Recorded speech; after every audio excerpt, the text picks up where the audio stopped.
Hai guys, welcome back to my channel. Di video gue kali ini gue akan membahas tentang reverse culture shock. Jadi reverse, ada ulet. Hai Tupu. Halo. Amisen ho. Ya. Wow. Wow. Bin ich da jetzt drin? Ya. Yeah. Ich bin auf yeah. Tupu ada videonya juga loh di channel laki gue. Nanti gue pasang di sini linknya. Oke? Itu Bu.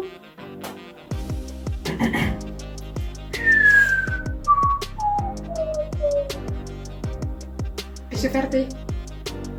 Zufrieden? Jetzt kommt Weibchen. Kannst du doch abwarten. Ya, langsung.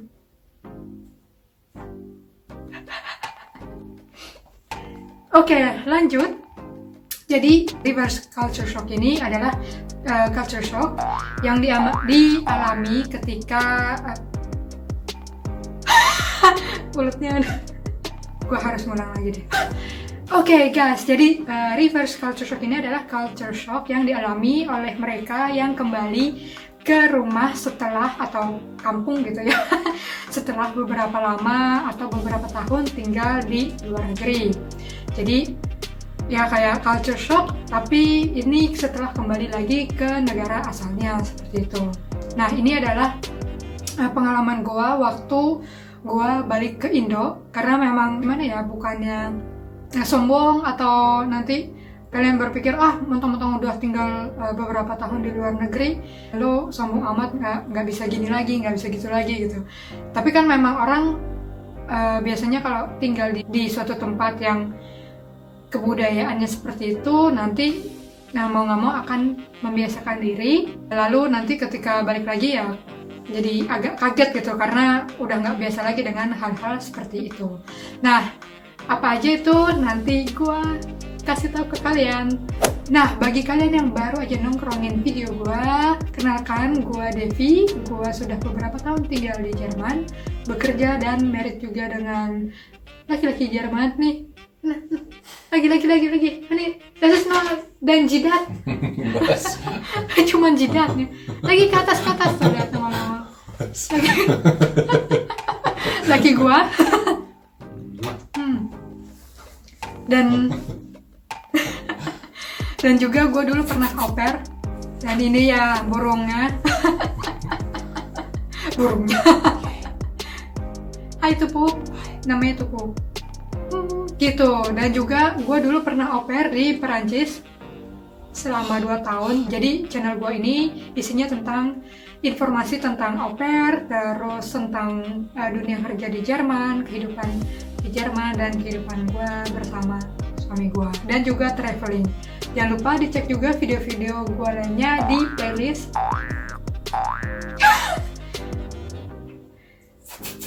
Oh my god. Di playlist, karena gue suka review perjalanan traveling dan juga review hotel, review makanan dan tempat-tempat oke waktu gue traveling. Oke, nah langsung aja balik ke tema reverse culture shock ketika gue kembali ke Indonesia. Apa aja itu? Ini dia.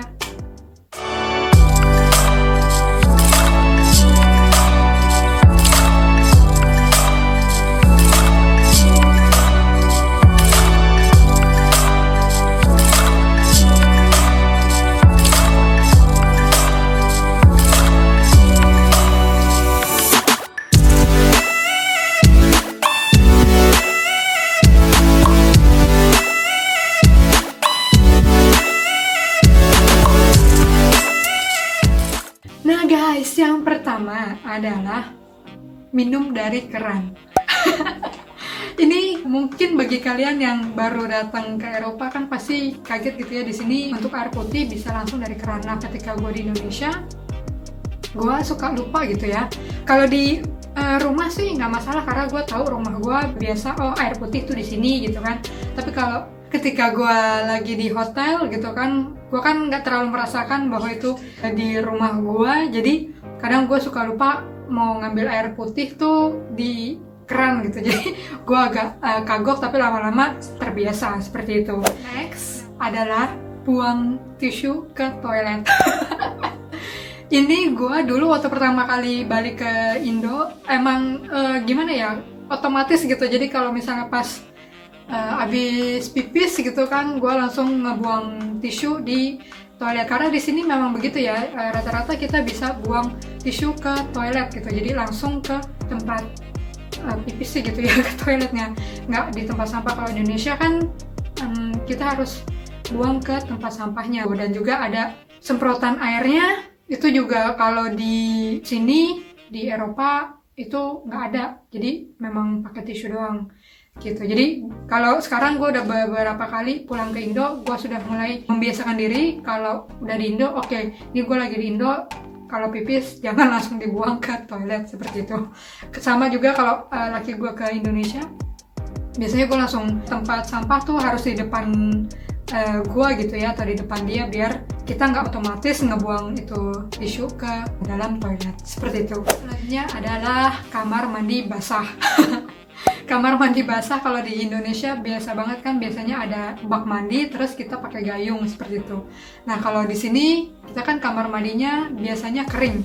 Kamar mandi kering ini biasanya nggak harus pakai bathtub, tapi bisa juga pakai shower. Tapi memang biasanya mereka ada, kalau nggak ada gordennya untuk pembatas shower sama toilet atau wastafel, itu biasanya mereka ada kayak kaca gitu ya, untuk biar si airnya itu nggak kemana-mana. Nah kalau di Indonesia itu gue jadi bukan ya, balik lagi, bukannya sombong atau gimana, tapi jadi kayak risih gitu loh kalau gue melihat toilet basah. Jadi gue kalau di rumah gue sih memang toiletnya tuh relatif kering gitu ya, jadi memang terpisah sama shower gitu. Nah kalau gue di hotel, nah itu biasanya gue akan memilih hotel dengan benar-benar yang kamar mandinya tuh ada sekatnya gitu. Jadi banyak banget kan hotel yang dia kamar mandinya shower tapi sebelahnya itu langsung toilet gitu. Nah gue itu biasanya harus lihat, kalau nggak jaraknya lumayan jauh harus ada sekatnya gitu. Jadi gue suka males gitu kalau misalnya mandi tapi airnya kemana-mana seperti itu. Selanjutnya adalah gue jadi takut nyebrang jalan. Kalau di Indonesia kan biasanya nyebrang jalan sembarangan, atau sekarang pun kalau di zebra cross gitu ya, atau di tempat yang benar-benar untuk menyeberang jalan, itu gue kadang suka takut karena lu tau sendiri motor-motor suka pada nyelonong gitu aja, terus kadang suka berhenti di zebra cross gitu. Nah kita mau jalan gimana, mau nyebrang kan susah jadinya seperti itu. Nah kalau di sini kan semuanya sudah teratur, kalau di Indonesia kan enggak, nanti lampunya merah tahu ada yang nyelonong seperti itu, atau kita mau nyebrang tahu ada yang nyelonong kayak gitu. Jadi ya agak takut aja sih, padahal dulu ya gue ya nyebrang aja. Next, itu po. Oke, next adalah transportasi umum yang berhentinya sembarangan. Nah di sini memang kayak gitu kan ya di Indonesia, kecuali kalau bis-bis Transjakarta seperti itu kan memang sudah ada haltenya tertentu. Tapi kalau kayak model angkot-angkot gitu, kalau dulu juga ada bis-bis yang masih kayak Kopaja atau Metro gitu kan, Metro Mini sekarang udah gak ada lagi kalau salah ya, atau Patas yang gede-gede gitu, itu kan mereka bisa seenak jidatnya berhenti sembarangan gitu. Kalau di sini kan enggak gitu. Nah kadang-kadang gue kalau di Indo suka pusing aja lagi jalan di trotoar gitu, atau ada bis yang berhenti di sebelah begitu aja, atau angkot yang berhenti di sebelah. Yang keenam, ini adalah orang Indonesia jalannya lama banget. Kenapa? Karena gue jadi di sini tuh jadi terbiasa jalan cepet gitu ya. Gue nggak tahu kenapa, tapi orang-orang di sini memang, mungkin kalau kalian lihat orang bule, kalian pasti merhatiin atau merhatiin bahwa si bule ini kan mereka senang jalan gitu ya, dan temponya lumayan cepat gitu. Nah ketika gue balik lagi ke Indonesia, gue sudah terbiasa dengan tempo itu gitu. Dan apalagi kalau gue jalan di samping laki gue, dia kan lebih tinggi daripada gue, kakinya itu kayak galah. Nah jadinya gue di Indonesia itu jadi agak shock aja gitu, ini jalan lama banget. Karena gue waktu itu jalan sama kayak keluarga gue gitu ya, jalan sama adik gue aja. jalannya lama banget, padahal dia lebih tinggi daripada gue gitu kan. Tapi jalannya nih Lambretta Lamborghini gitu. Dan di sini memang jalannya cepet, apalagi kalau kita naik eskalator gitu ya, tangga jalan. Kalau di Indonesia gue perhatiin kalau di mall-mall gitu orang-orang naik eskalator ya nyantai aja gitu dia. Kalau di sini enggak, biarpun kita naik eskalator biasanya kita akan jalan cepet gitu, jadi tetap jalan, jadi mempersingkat waktu gitu. Lalu selanjutnya adalah gue merasa jadi ratu atau jadi raja gitu ya kalau bagi yang cowok. Kenapa? Karena di Indonesia itu relatif sering dilayani gitu ya. Kenapa sering dilayani? Di sini gue kasih contoh kayak di supermarket. Di sini di supermarket kalian itu sebagai konsumen, kalian bertugas untuk masukin barang-barang kalian yang kalian beli itu ke kantong kalian gitu kan. Nah kalau di Indonesia kan enggak, si kasirnya yang masukin. Jadi gue kadang-kadang suka kebiasaan aja gitu kalau gue belanja kayak di supermarket kecil aja gitu. Mereka kan nyeken terus masukinnya lama gitu, gue bantuin masukin, jadi biar kerjaan mereka lebih cepat gitu. Kadang sudah terbiasa juga gue di sini apa-apa ya sendiri gitu, gue punya tangan, kenapa nggak gue bantu mereka juga gitu. Dan juga kalau di restoran, di sini kan relatif restoran biasanya kita bawa piring kotor ke tempat yang sudah disediakan gitu ya, dikembalikan di tempat rak untuk piring kotor gitu ya. Nah kalau di Indonesia kan biasanya pelayannya yang ngambil, kecuali kalau restorannya restoran yang mahal gitu ya, di sini itu baru nanti piringnya si pelayannya yang ngambil seperti itu. Jadi kalau restorannya yang standar-standar aja sih biasanya kita harus balikin piring kotornya ke tempat yang sudah mereka sediakan seperti itu. 8 adalah jam karet. Tahu sendiri kan orang Indonesia itu suka ngaret. Nah di sini gue bukannya sombong gitu, lu mentang-mentang dari luar negeri maunya tepat waktu terus, santai aja gitu kan. Bukannya apa-apa, gue ini merasakan sendiri gitu ya, karena gue kan kerja di sini. Kalau kerja kan kita cuma punya waktu libur beberapa hari gitu ya, nggak bisa seenak jidat gue libur ke Indonesia berapa lama kayak gitu kan. Kecuali kalau gue nggak kerja, jadi gue bisa ke Indonesia setelah berapa lama gue mau leha-leha, nggak ada yang marah-marah gitu. Nah kalau kalian kerja atau kayak gue kerja di kantor gitu kan, ngambil cutinya aja gue harus bilang sama bos gue jauh-jauh hari, karena gue mau ngambil maksimal di sini kalau di tempat gue maksimal 3 minggu gitu ya. Kalau mau ngambil 1 periode. Hai Topo. Hi, Kayak gini. bist du fertig? Nah nih. Doch nicht. Nah nih. Dann dauert's doch. Ya. Gut, dann warte ich doch. Ya. Kasur. Ya. Ya, balik lagi kalau cuti itu di sini sebenarnya kan cutinya tuh relatif ya 25 sampai 30 hari gitu ya. Nah kalau di tempat gua 25 hari dan nggak bisa diambil langsung 25 hari ini. Jadi maksimal 3 minggu, berarti kan 15 hari kerja gitu ya.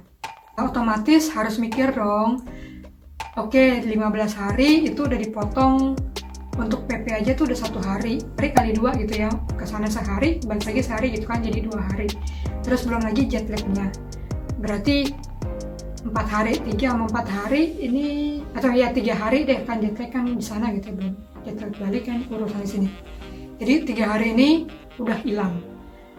Itu kalau gue jet lagnya langsung bisa menyesuaikan gitu ya. Kalau masih agak lama kan namanya di perjalanan pesawat, kadang waktu itu gue pernah di pesawat tuh yang benar-benar sebel banget gitu, karena yang sebelah gue ini tidur tapi kakinya kemana-mana, otomatis tuh gue nggak bisa tidur. Lu bayangin gue 25 jam waktu itu gue ngambilnya, 25 jam flight gue nggak bisa tidur. Dan itu gue nggak bisa tidur, pulas, jadi otomatis gue nonton film gitu kan. Dan itu nyampe di Indonesia otomatis gue capek banget dan gue udah gitu jet lag segala macam. Dan kalian bisa bayangin kalau gue udah ngasih jadwal gitu ya, oh misalnya hari ini gue mau santai-santai dulu karena gue jet lag dan sebagainya gitu kan, atau mungkin hari selanjutnya gue ketemu sini gitu kan. Nah kalau mereka datangnya telat, itu gue sebel banget karena bukan apa-apa, memang akan jadi apa ya, imbasnya ya ke gue lagi gitu. Gue tuh ntar gak ditemuin, gue dibilang sombong, ditemuin datang yang ngaret kayak gitu. Ini realitanya aja gitu ya, jadi bukannya sombong atau gimana, karena posisi gue adalah gue karyawan di perusahaan dimana cutinya itu terbatas. Jadi gue ya harus membagi waktu di Indonesia untuk hal-hal tertentu, dimana kan di Indonesia nggak hanya untuk ketemu orang doang gitu kan. Kadang kalian kan nggak tahu gue butuh misalnya perpanjang ini perpanjang itu kan, itu butuh waktu juga gitu kan. Nah kayak gitu-gitu kan mengurangi waktu liburan gue gitu. Nah jadinya gue agak suka kesel aja gitu kalau ada yang ngaret gitu, walaupun gue sudah meluangkan waktu gue untuk ketemu mereka gitu. Nah itu dia, jadi semoga kalian ngerti sih. Jadi mungkin ada saudara kalian yang dari luar negeri juga. Ya kalau dari luar negerinya Singapura sih nggak masalah, Singapura Malaysia cuman 1-2 jam ke Indonesia, nggak akan bermasalah. Atau kalian harus menghargai banget kalau mereka mau atau sudah bisa meluangkan waktunya untuk bertemu dengan kalian. Seperti itu. Yang terakhir adalah street food di mana-mana. Nah ini jadi kayak gua di heaven banget gitu, jadi kayak surga banget, karena street foodnya Indonesia itu ya namanya balik ke kampung, cita rasa makanan di kampung itu kan pastinya akan lebih original dibandingkan restoran-restoran yang ada di Eropa gitu ya, restoran Indonesia yang ada di Eropa.